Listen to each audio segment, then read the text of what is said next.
and I kept getting all these wonderful opportunities from the Japanese directors picking me, and but I wasn't getting much from the American directors at Funimation, other than Justin Cook.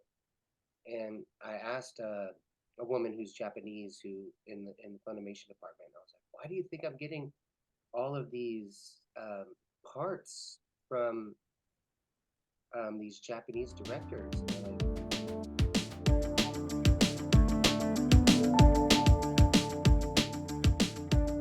Good morning, good evening, good afternoon, and welcome to another episode of Movement Radio. I am Chip Hazard, I'm Talon Williams. And I'm Roger Sierra.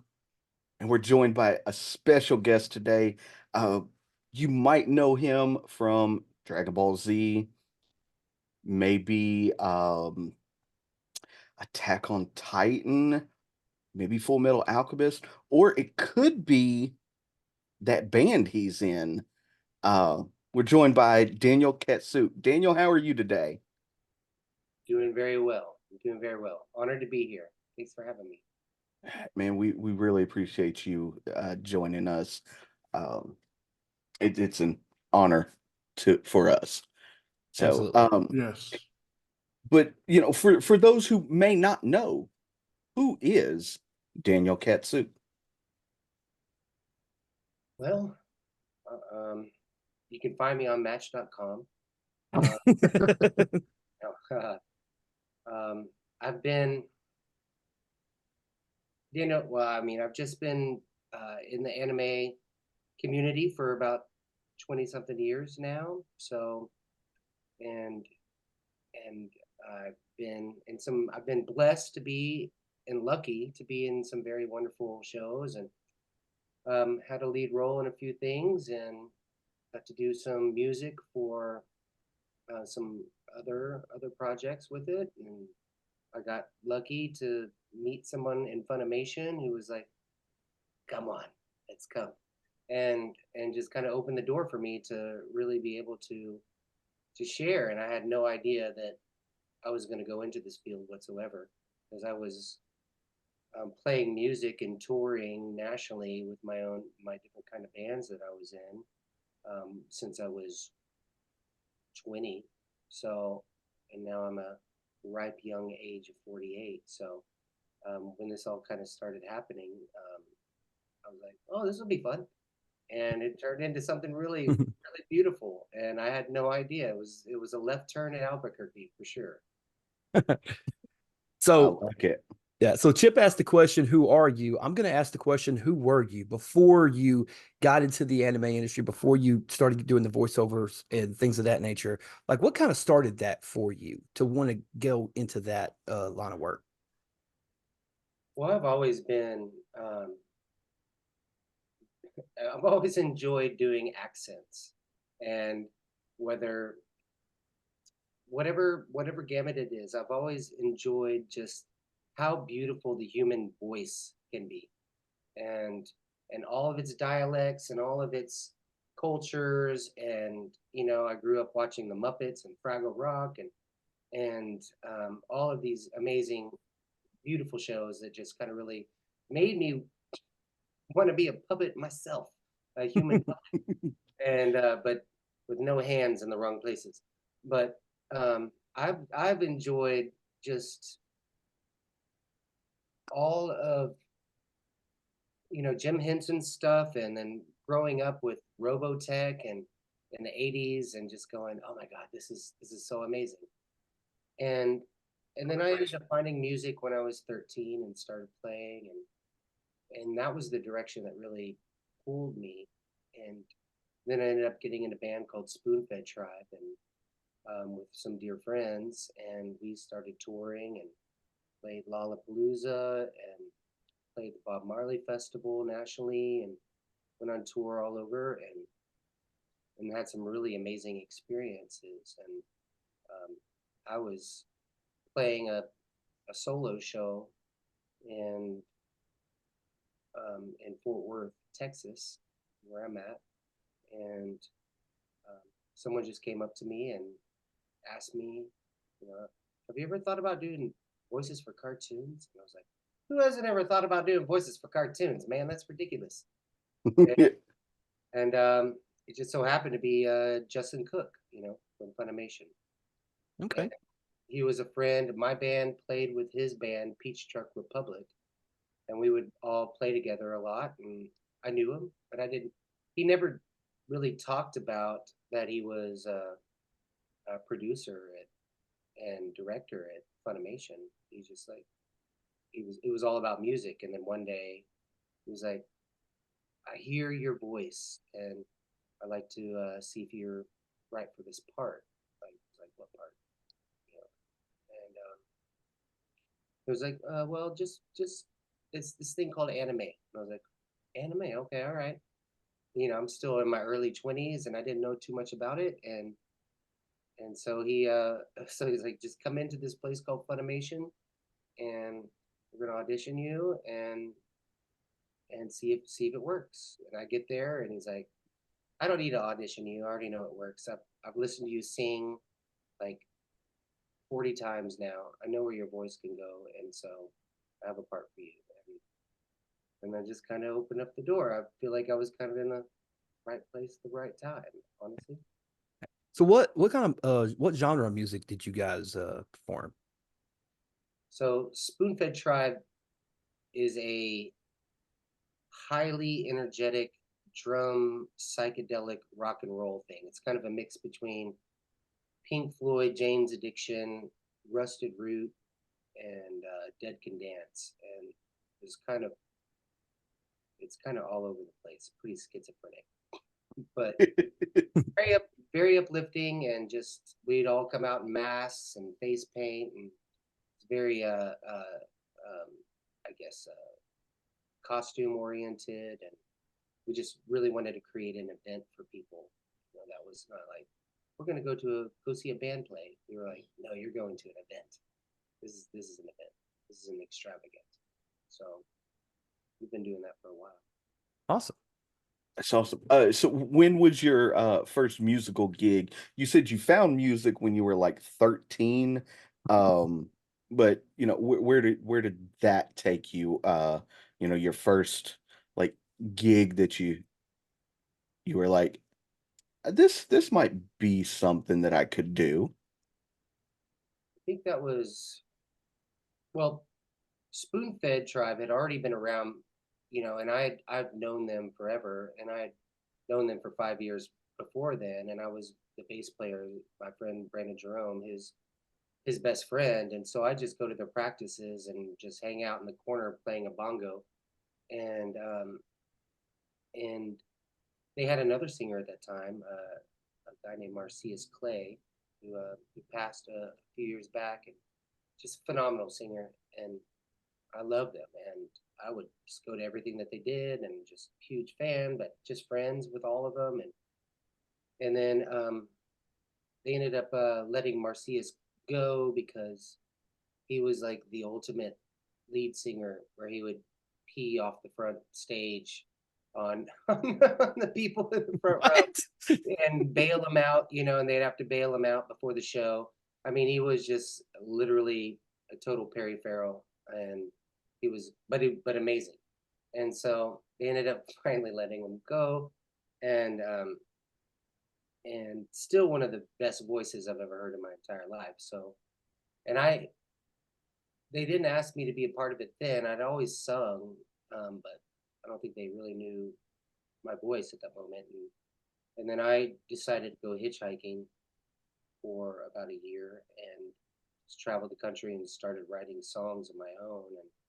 And I came back, and after a wild adventure that I'm writing a book about, and they asked me to be a part of it, and with another singer, a brother named Egg, and we started playing.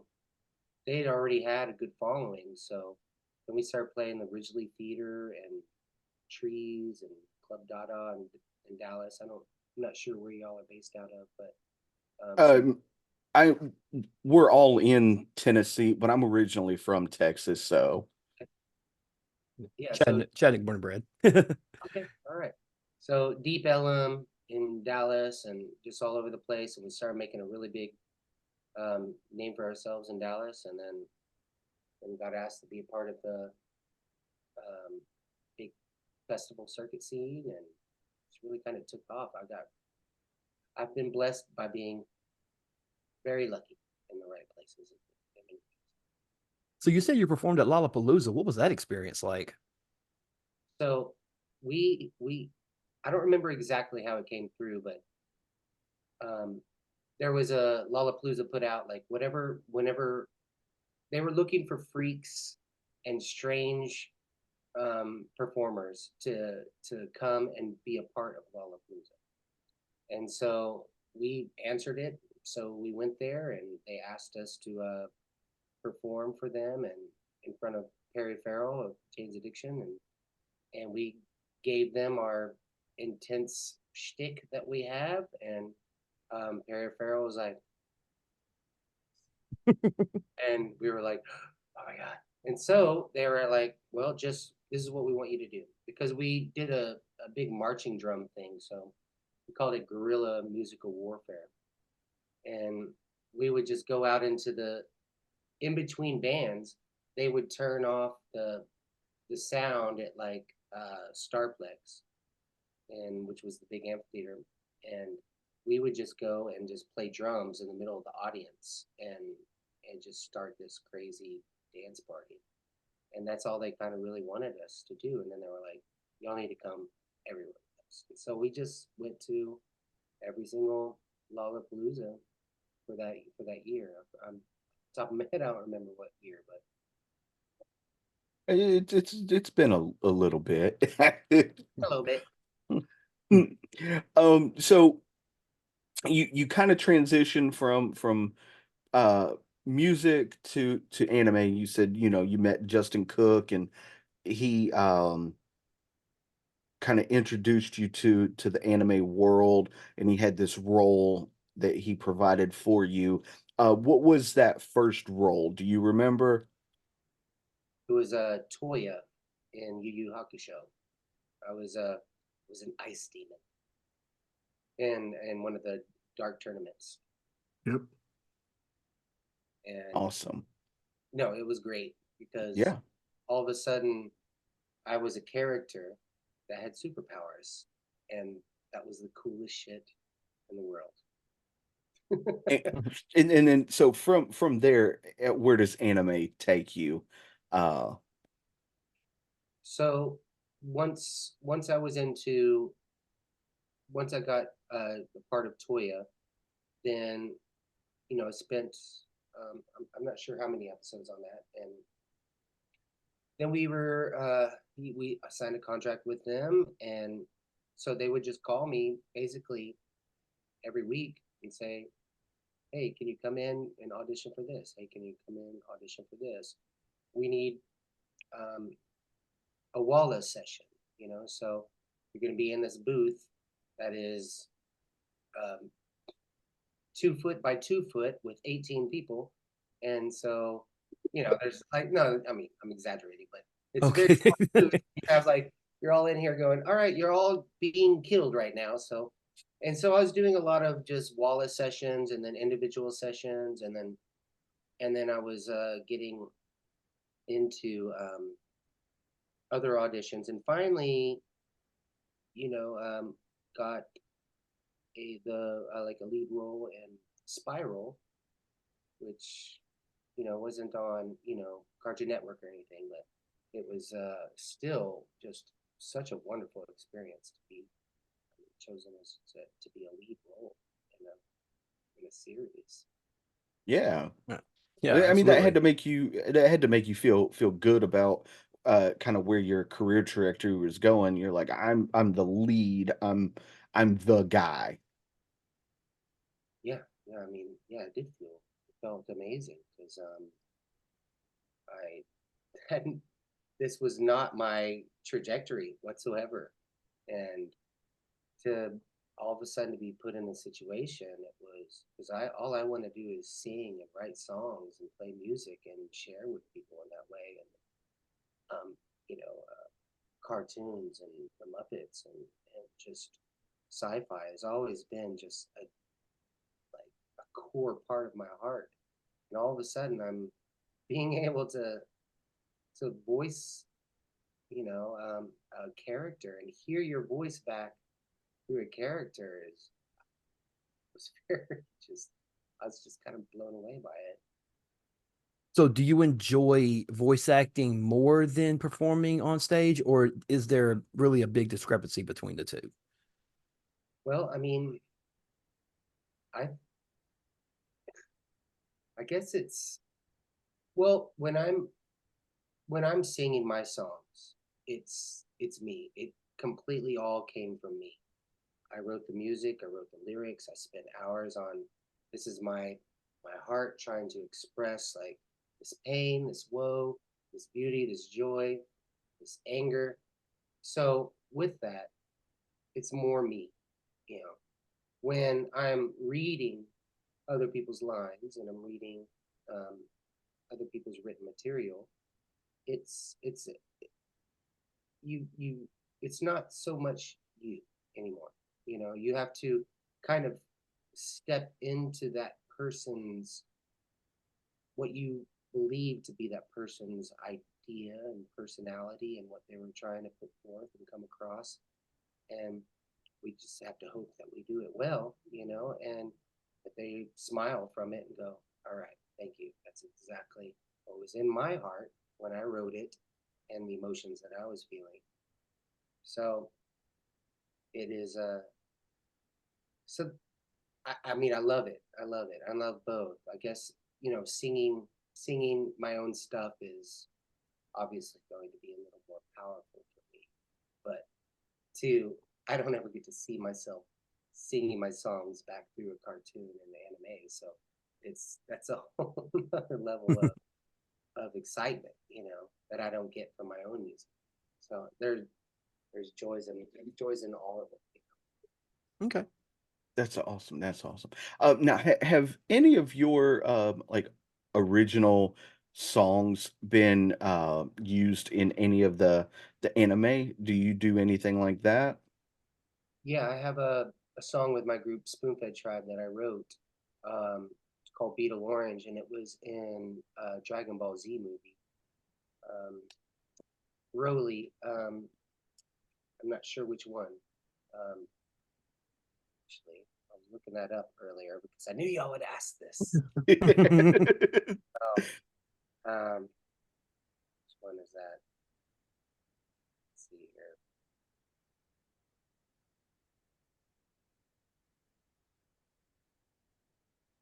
Broly, the legendary Super Saiyan. That's the The one. first one. Mm-hmm. Yeah. Yeah. That's awesome. So that'll kind of live on, forever in the anime universe. Like you have one of your creations in this, you know, one of the biggest anime series ever. That's awesome. Yeah, that is truly humbling, And I tell people that, I was really blessed because I got to do some voice acting for Dragon Ball Z, but it was, Villager 7 or whatever, and I just get pummeled by a fireball and die, and that's kind of like, and that was the end of my Dragon Ball Z moment. But I'm like, I was in Dragon Ball Z and died. I guess, and so it feels good. It feels good. Yeah. And then I got to sing the opening theme to Case Closed. Oh, sweet. Nice. Okay. Nice. That's whew, man. I've always wondered, like, if any of the voice actors that we uh have scheduled to interview or have interviewed that also do music, if any of their like original stuff has leaked its way into the anime, and you're the first. That's truly awesome. Yeah. All right. Going through your IMDb, just going through and looking at it real quick, like what we talked about earlier, Attack on Titan. You've done voices for Attack on Titan. You've done obviously voices for, I'm looking here at your IMDb, Fairy Tale. There was also, let me go down here and look through obviously Full Metal Alchemist, One Piece, Dragon Ball Z. Um, how do you, I guess it's weird, it's gonna be a weird way to ask this, but like, how do you remember specifically each voice for each individual character that you voice? Well, for Spiral, we kind of worked on that for a while, and when we found the right voice, because I mean it was going to be the lead, so it was going to be a long process. We are going to be there for a while, so um, it's kind of a funny story actually. Most of the voices that I've done have been very similar to the voice that I'm using right now, my natural voice. And there's some times where you're like, you're a New York cop, you know, and so like, all right, we can get there. And but other times, most of the times, they wanted just my natural voice. And I've been at Funimation long enough to like, there are so many talented people that can just shift all over the place. And I remember asking someone there at Funimation because I was getting these really great parts from um, the Japanese directors because they would send it over to Japan, the auditions over to Japan, and then we're like, okay, we want this person to play this part, you know, and I kept getting all these wonderful opportunities from the Japanese directors picking me, and but I wasn't getting much from the American directors at Funimation other than Justin Cook. And I asked a woman who's Japanese who in the Funimation department. I was like, why do you think I'm getting all of these parts from these Japanese directors? And they're like, well, over there it's very non-emotional, and I think that they just like that you're very non-emotional. I was like, I don't know how to take that. Like, what do you think? And but I think they just like the even keel of my voice, that I wasn't trying to like go over the top, and I wasn't trying to be outrageous with my voice, which I mean I can do, but a little bit, but I think they just liked the just kind of the even keel of my voice, and it was interesting. Oh, Okay. that's really cool. Yeah. So when it comes to the different voices, what aside from obviously your own, what is your favorite style to do? Do you just like to stay even kilted, or do you like to put a little pizzazz on it every so often? Oh, I always love pizzazz. It's really just well, I mean, you know, obviously, I think we all love what comes naturally, and if we can stay in that natural space of who we are and what our tone is and our tonal quality, and it's fun. But you know, I mean, I like to really kind of go all over the place. I like to do different accents from different countries and try not to be in the best way possible when it doesn't offend anybody. And but I'm not a really cartoonish voice. Like it doesn't. I kind of know where I'm at, and I don't really get extreme that much. So, um, yeah, if that makes sense. No, Yeah. that makes perfect sense. Absolutely, absolutely. Yeah. We've asked this question to a couple of other voice actors, so we'll ask you as well. With the advent of AI, artificial intelligence in the entertainment industry, um, a lot of we've talked to a lot of voice actors about it, and you know, a lot of them are very much against it, saying that it takes away the art from the artist and it takes away work from certain people. And then you look at it from the studio side, and it's like, well, it's more economic to do it this way. What are your feelings about the usage of artificial intelligence in the animation industry? That's that is the question of our age, isn't it? Um, to how much do we want? Because I think when you think about AI and you think about robots and you think about the opportunity that it can give to society, you know, that maybe we give AI and to a technology that can do the mundane things that are absolutely horrendous and hard. You know, I mean, I've worked streets in Texas, you know, laying tar down on 1500-degree tar, molten tar on the streets in August in Texas. And it is brutal work. It's like, give AI, make robots do that shit. But for what bothers me is that it's moving straight into the first things it's really kind of connected to is art. You're seeing all of this, I mean, amazing artwork that they can kick out, you know, and now they're building songs, and it's art, poetry, music, acting. That is something that as humans we are innately, that is our core design, to create, to be artistic. So when AI is coming after that kind of almost first, it's scary, you know. I understand how much it can help, but it shouldn't. When artists are having to go and quit their dream because a computer can do it in seconds, that's, I don't feel like that's right. Amen. I agree. I'm right there with you.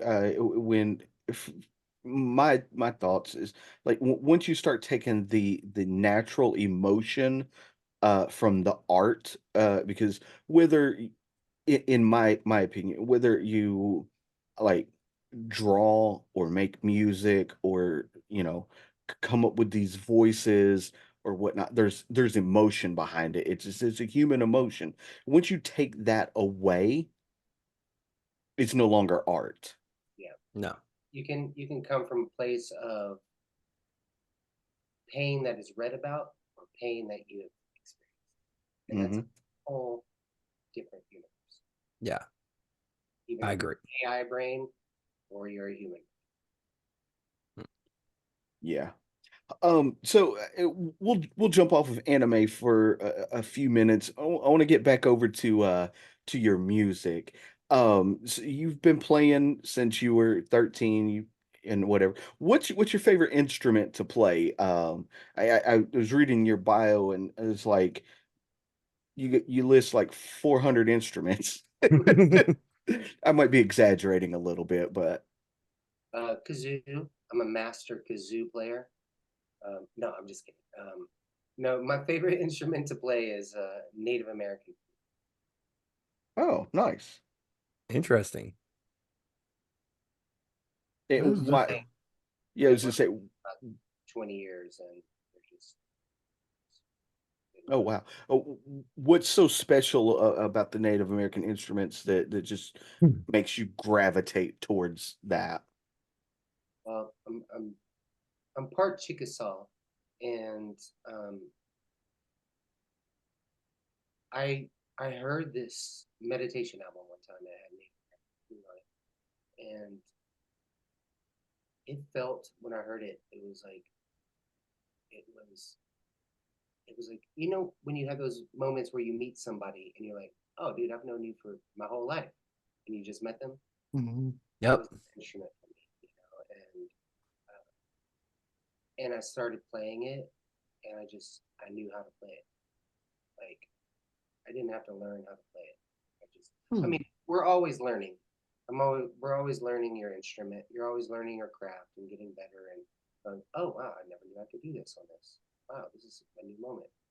But when I picked it up, it was kind of like, oh, we've been doing this for a long time already. Yeah. Sounds kind of like my wife's grandmother. Um, my wife's grandmother never took a piano lesson a day in her life. She just remembered what it sounded like from, going to church and his listening to the piano players at the church. And she sat down and literally she didn't know how to read music or nothing, just started playing songs. And it was like, how did you do that? It's crazy. But some people, it's just some people just naturally gravitate to it. Whether we gravitate to it or we remember, you know, Yeah. somehow there's a part of me that feels like I just remembered this instrument. You know, like I didn't have to learn it. I just, as soon as I started playing it, that old memory of another life, I don't know, prior life, just kind of came through and just said, here it all is. Here's all the information you learned over this time, and here it is. That's crazy. Awesome. Awesome. That's awesome. So I will assume that you believe in reincarnation, maybe? I mean, if you look at the seasons of life, there's always a winter, there's always a spring, there's always a summer, there's always a fall, and once again, there's always a winter, there's always a spring. Everything cycles. Everything cycles. So why wouldn't we? And in the infinity of infinity, and why would we only be given this one chance, you know, to have a life, you know? Like I chose this form, you chose this form, you chose this form, you chose this form. But in the foreverness of a forever, I mean, I don't think that we get one chance to get it right. You know, I feel like we have infinite opportunities to play in the universe as long as we want, go as far into the darkness, far into the light as we want to. And when we want to return, we want to return. You look into Go ahead. well, I was just gonna say, like when you see the like the Hubble or the new James magnifying telescope looking out, and it's not even stars, it's just like fucking galaxies, like galaxies upon galaxies upon galaxies upon galaxies. Yep. It's like, yeah, and so you're a kid that's born into this world, and you have something that happens with your body, and you die 2 days later. That was your one chance on Earth, and I hope you figured it out. I feel like it seems ludicrous to me that we have so many opportunities to experience the playground of life. I mean, I I can get behind that. I heard a story one time, and it was more of like a what if. Um, but everybody says that, you know, when you go, when you die or whatever, that there's a light, right? Um, and you're supposed to go into the light, and that's, the heaven or whatever it is that you believe in. But the question was posed is, what if that light is you being reborn as a baby? And the reason you come out crying is because you've now, everything that you knew and have done is all over, and you're basically starting fresh, starting new. Um, and then that's where deja vu comes in, where you're like, you get that little skin crawling. You're like, man, I've done this before. I've been here before, or whatnot. Yes, honestly, we're all gonna find out if that's true or not. I mean, Yeah. I don't remember. So No. um, maybe that's true. I have no idea. I just feel like this universe is too big for us to have this one tiny moment, and that's it.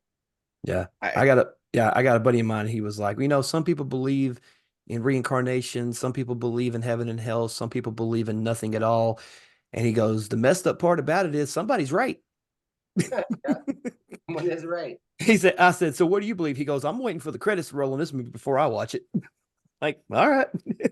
I'm always careful of the person who exclaims emphatically that they are right. yes, Yeah. because truth is only the truth in one person's eyes. Yeah. Because if we're both looking at the number 6, you're on one side of it and I'm on the other. I'm telling you it's a 6, You're telling me it's a 9.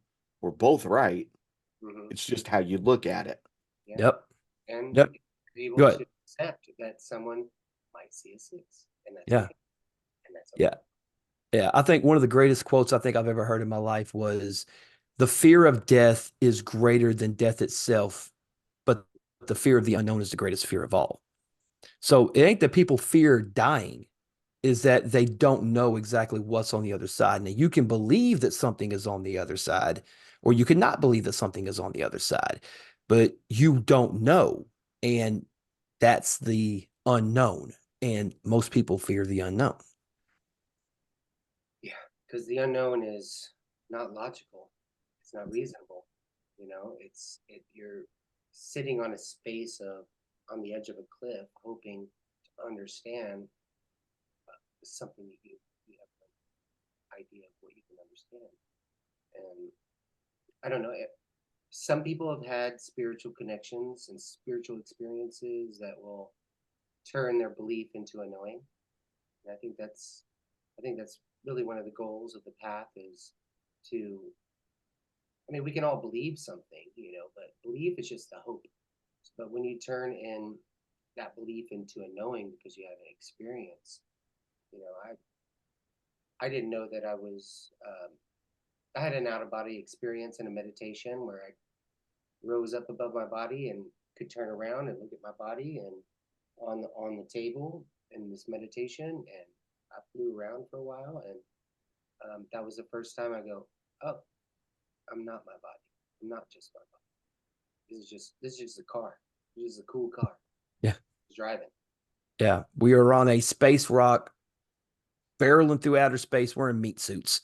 Yeah. That's what we are, basically. No acid or anything involved. I promise.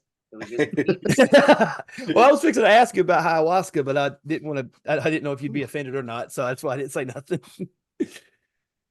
no. It's just I just from that moment I was able to see that yeah, there's something way bigger, and and this body is just to go. Hey, have fun in 3D. Yeah. That's awesome.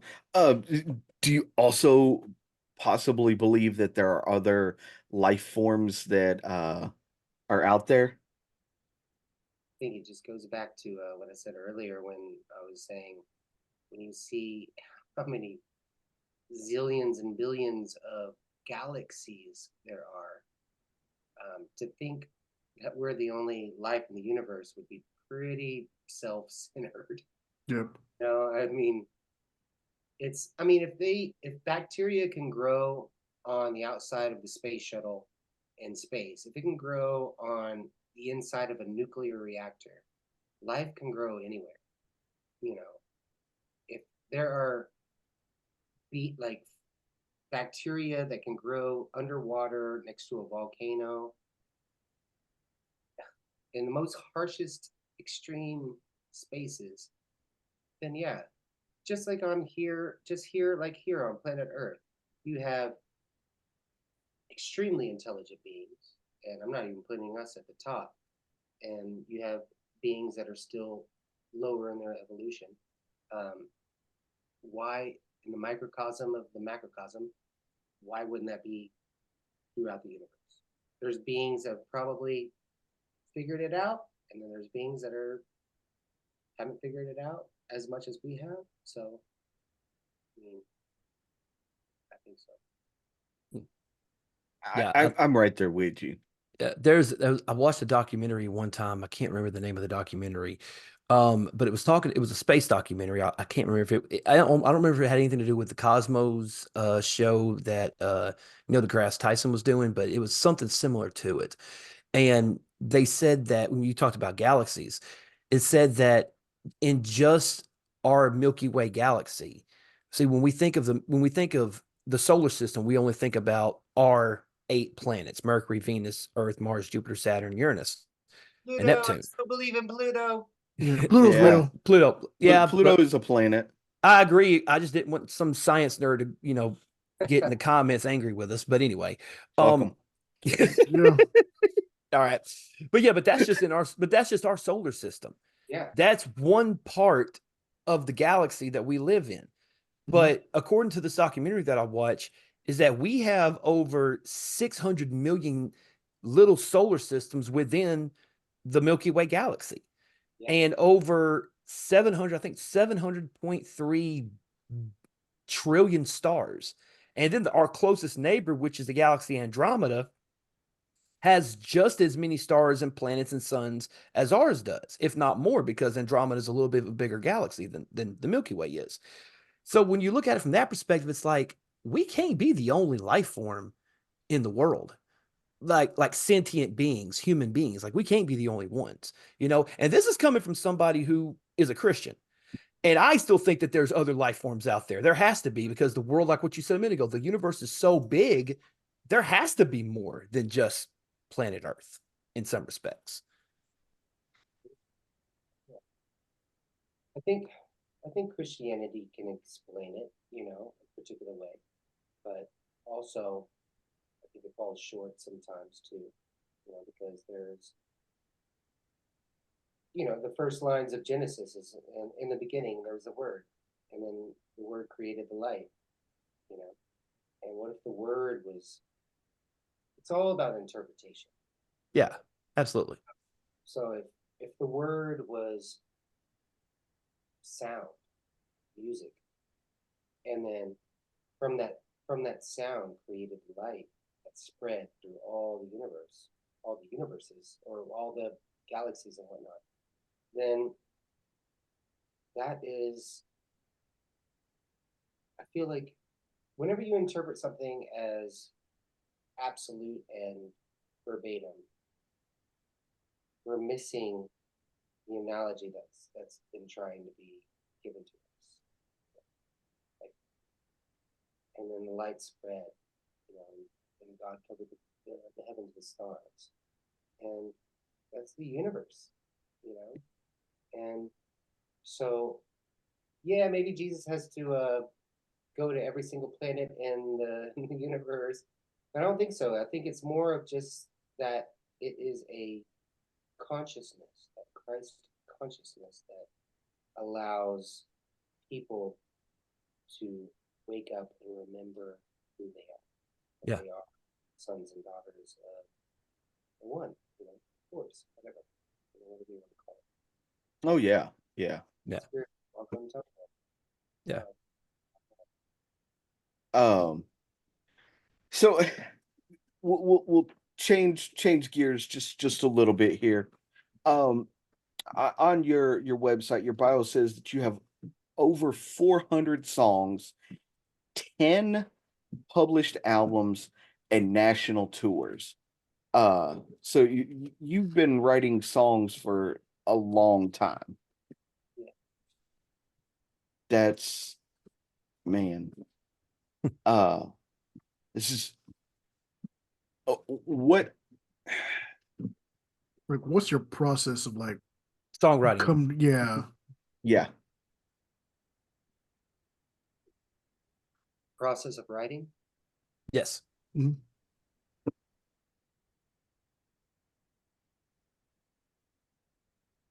think for any creative person, it comes from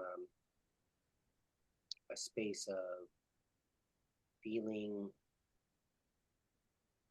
going through an experience and feeling joyful, feeling sad, feeling angry, and needing to just, instead of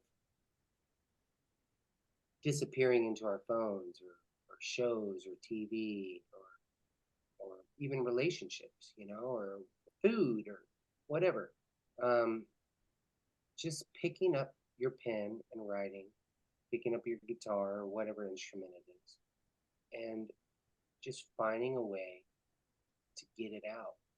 And that's how it really kind of started for me, because I didn't feel like I had the personality in my 20s to really express the way I wanted to do, the way I wanted to, in my shyness and my insecurities, and it was me saying what I needed to say through music that I felt like I when people say, "What is this song about?" It's like, I just told you. I don't need to talk about it anymore because those songs said everything. And but maybe it touches somebody, maybe it doesn't, but if it touches you, if you write it, I always feel like if you write something, whether it's a poem or art piece or a painting or theater, or if you're touched by it, then it's going to touch other people. So what bands or what musicians did inspired you to want to become a musician in the first place? Let me get my list. All right. The major ones are, REM, U2, Pink Floyd, Peter, Paul and Mary, John Denver, and that was kind of early on, and then getting into Tool, and then getting into Nine Inch Nails, and then Nirvana hit, and I was 16 when Nirvana blew up, so that was just a huge moment for me, and that whole area, that whole scene at that time, and I don't know, it's just I love it all. I like to call myself or my description in my music just chameleon music, because I like that. or out of this world music, because I love world music, but I also love that sometimes it has indigenous instruments, sometimes it has Western instruments, sometimes it has Eastern instruments, and wherever it goes, and I just whatever the song needs, and that to me is the payoff. Awesome.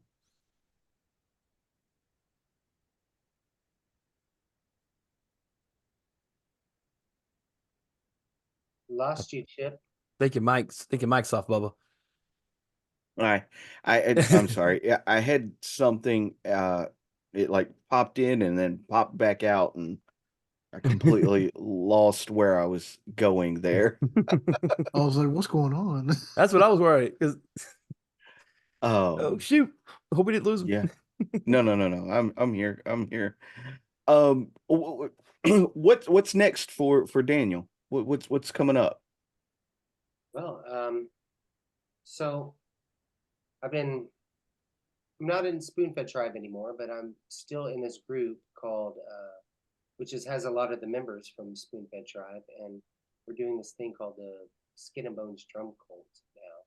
So it's a mix of electronic beats, world instruments, and the whole album is based on transition, and it's really intense. It's kind of like a mix between Nine Inch Nails and then like Healing, is this band from Northern Europe, and it's kind of like an indigenous Nine Inch Nails in a way. So we're excited about that, Skin and Bones Drum Cult, and then I have my own project called Katsük, and which is my own songs with a full band, which ranges from reggae to country to folk to rock to psychedelic. It's kind of all over the place, and then I have another group called Monks of Symbiosis, just started in the pandemic with some dear friends of mine because we were all in lockdown together. Yeah. And I was in lockdown with these amazing musicians, and so we all just started writing, and we're finishing up this album finally after all this time. And so I'm just in a space where I do commissions for people as well, and when someone needs a song for them, and I'll write a song and interview them and find the perfect way to say what's in their heart. So this has been a really nice path for me because it allows other people an opportunity who aren't musicians to say what they want to say and find their words and use them, and I sing them through me, and we write this song together, and it's been a really fun project to do. So I'm working on my 3rd commissions album right now. That's awesome. That's pretty cool, cool. man. Yeah. Absolutely. That's awesome. Very dope. Is there any of your work on YouTube per se that people could go and check out? Yeah, I have a whole bunch of videos on YouTube, and you can go to katsük.com as well, and you can find me on Spotify and the Pandoras and all those things too. But if you buy it from an artist's website, we get 100%, and if you just listen to it on Spotify, we get 0.000000000005%. So Oh, wow. if you want to support an artist, like go to their website, buy it straight from them, and that helps us immensely. Awesome, Yeah, man. Awesome. I was actually perusing your website, and I mean, you can get your albums. You've got them up there. They're don't take offense to this, but you've got them priced fairly cheap for what you're offering, and it's just like, wow. Yeah, you're getting an album with 15 songs on it for $10. Like, where else are you getting that? Well, I do have physical copies, and I mean, if you're going to go digital, it seems digital, you don't get all the same things like when you buy an album. Open it up and read the lyrics. It's like getting Yep. a vinyl. You know, when you get a vinyl, you can you sit back with it like it's a book, and you're like, song number 2, you know, and you read the lyrics. So Yeah. it's different when you have printed copies, but for digital, it's, you know, we make a little discount for that. Okay. I'm a vinyl guy myself. I love listening to vinyl. Yeah. There's something about the clicks and pops and white noise from an actual vinyl, whether it's a 45 or whatnot, Yeah. you know. It ain't It's final just- unless it's on vinyl. Shout out to DMC for that one. Absolutely. Yeah. Well, Daniel, we greatly appreciate your time this evening. I was told once that the most precious thing that you can share is your time, and we appreciate your time this evening. Yes. Yes. Yeah. Thank you very much for joining us, man. If you want to just hang out with us for just 1 second while we pay a few bills, we want to thank you guys so much for tuning in tonight. Like what we said, we want to thank Daniel for being here. And if you want to check out his music, we're going to have everything that is going to be connected to him, his socials, and all of where you can find his music, his website, and everything in the description below this video. And also, as always, leave a comment, let us know what you thought about this interview tonight. Chip, Roger, anything you guys want to say before we head out? As always, please do not leave without leaving a like, comment, share, and subscribe on Spotify and right here on YouTube. Go ahead, Roger. And as always, thank you guys for the great support. Without your support, we wouldn't be able to do interviews or meet guests like this and have a great conversation. Because of you guys' support, we're able to go out and do more things that we love and do more content for you guys. And speaking of support, please go to the website down in the description below and go buy one of his albums. Please support him. Support him. And if you also want to continue to support Movement Radio, make sure you check out streamlabs.com/Movement Radio/merch and go copy some merch. Daniel, once again, thank you for joining us. We really do appreciate it. Thank you guys for joining us tonight. We hope you enjoyed that video. We love you, and we'll catch you next time. I'm Talon Williams. I'm Chip Hazard. I'm Roger Sierra. And this, yes. And this is Movement Radio.